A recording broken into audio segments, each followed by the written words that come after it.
So the internet gateway basically allows your public subnets to access the internet. Okay, and it's a bi-directional system. Okay, that means the application in your public subnet can access the internet, and the internet can also access that application. So the example could be a web server, like a YouTube web server on which you are accessing or you're viewing this video, right? Now this is perfect for public applications, right? But what about our private APIs or our production system, right? We do not want the public to access those systems, right? So for that, we have something called a NAT gateway.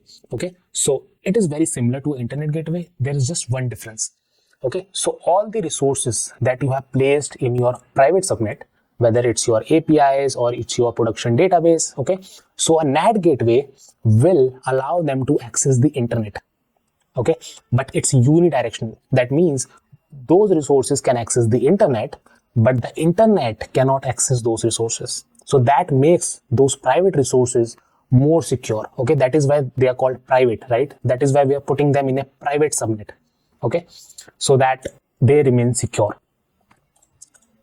Now, just to explain all of this through a diagram, let's take a look at this. So we have a region, and inside that region, we have created a VPC. And inside that VPC, we have 4 subnets. We have 2 public subnets and 2 private subnets in 2 different availability zones. Okay, so it's a normal setup. If you have watched all our previous videos, then you know what is a region and what are availability zones. Now, this particular element that you see, this is an NAT gateway. Okay, and this particular thing that you see is an internet gateway or IGW. Okay, so as you can see, this public application is routing the data to the internet gateway. Okay, and as you can see, it's a bi-directional arrow. Okay, so as you can see here and here, it's a bi-directional arrow. Okay, that means the data is traveling from the application to the internet, and the internet is also able to reach that application. Okay, so it's a bi-directional traffic flow. But on the other hand, when you look at the private service, okay, this is our private application or a production database.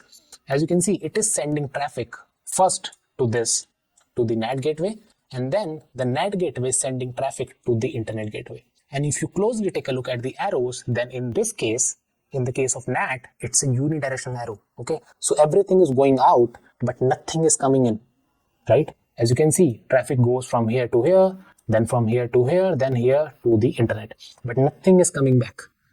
On the other hand, in case of internet gateway, everything is going out and everything is also coming in. Okay, so this is the basic difference between an internet gateway and a NAT gateway. So I hope you like this video. If you like the video, do give it a thumbs up, and if you have any questions, do put them in the comment section and subscribe to our channel. Thanks for watching.